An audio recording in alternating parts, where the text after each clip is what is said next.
আমি elevator education থেকে Souvik sir কথা বলছি। আজকে আমি যারা বিবিএতে অ্যাডমিশান নিয়েছো এই বছর 2025 এবং যারা ভবিষ্যতেও নেবে তাদের জন্যেই কিন্তু আমি আজকে এই ভিডিওটা করছি। এবং বিবিএ পড়তে গেলে কোন কোন সাবজেক্টগুলো আগে একটু নলেজ রাখা দরকার। যেমন বিবিএর ভেতর কিন্তু যেহেতু এটা এমবিএর একটা ছোটো ভার্সান, মানে বিবিএ সিলেবাসটা কিন্তু সিমিলার 60-70% সিমিলার টু এমবিএ বলতে পারো। তো বিবিএতে কী কী তোমাদের পড়তে হবে?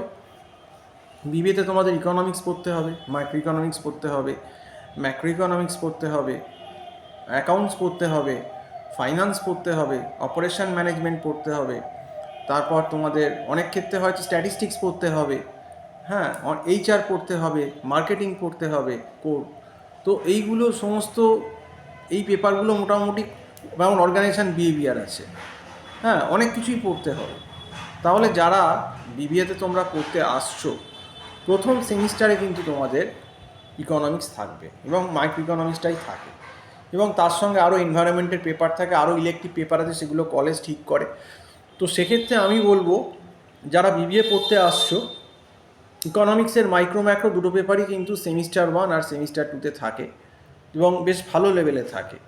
কাজেই যারা বিবিএ পড়তে আসছো তারা যদি ইকোনমিক্স পেপারটা যখন ক্লাস 12 হয়ে যাচ্ছে এবং মনেই করছে যে বিবিএ আমি করবই, তো সেক্ষেত্রে কিন্তু আমি বলবো যে যদি ইকোনমিক্স পেপারটা ঠিক পরীক্ষা হয়ে গেলে তৈরি করে নেওয়া যায় কারুর থেকে, যে সিলেবাসগুলো আছে, যেমন law of demand, demand curve কীরকম, সাপ্লাই কার্ভ, তারপর তোমার price elasticity of demand, marginal রেভিনিউর সঙ্গে প্রাইস ইলাস্টিসিটির সম্পর্ক, তারপর indifference curve, budget line, income consumption curve, price consumption curve, তারপর কনজিউমার ইকুইলিব্রিয়াম, তারপর প্রোডাকশান কস্ট, মার্কেটের ভেতর perfect competition, monopoly, monopolistic competition, oligopoly.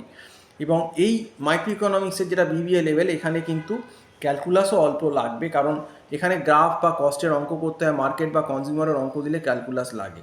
কাজে একটা মিনিমাম ক্যালকুলাসের বেস দরকার, নইলে তুমি স্লোপটা কী করে হচ্ছে, যে এই দিকে হরাইজন্টালি যদি আমি এক্স রাখি আর ভার্টিক্যালি ওয়াই রাখি, তাহলে যে একটা স্ট্রেট লাইন যাচ্ছে তার যে স্লোপটা ডিওয়াই ডিএক্স বা del y by del x, del মানে আমরা চেঞ্জ বলছি, del y by del x, তো এইগুলোর সম্বন্ধে সম্যক ধারণা না থাকলে মাইক্রো কিছু বুঝতে পারবে না। স্লোপগুলো কার্ভের, যে কার্ভটা কি আপওয়ার্ড রাইজিং, কোনটা ডাউনওয়ার্ড, বা কোনটা নিচ থেকে উঠছে, এগুলো অনেকগুলো টেকনিক্যাল ব্যাপার থাকে।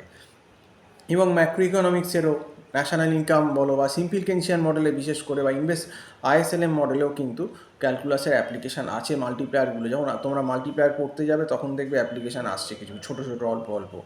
কনজামশান ফাংশান পড়বে তখন কিন্তু অ্যাপ্লিকেশান আসবে। তো এইগুলো কিন্তু খুব জেনে রাখতে হবে। বিশেষ করে যারা আর্টস থেকে বিবিএতে আসছে এবং বেঙ্গলি মিডিয়াম ব্যাকগ্রাউন্ড, তাদের সমস্যাটা হচ্ছে যে ক্লাস 1 থেকে 12 অবধি বেঙ্গলি পড়ার পর তারা কিন্তু যখন পুরোটাই ইংলিশে পড়তে হচ্ছে ইকোনমিক্স বা অন্য পেপারগুলো, এনভায়রনমেন্ট বলো বা আদার পেপারগুলো, তখন কিন্তু তারা সমস্যায় পড়ে যাচ্ছে, তাদের কিন্তু অসুবিধে হচ্ছে।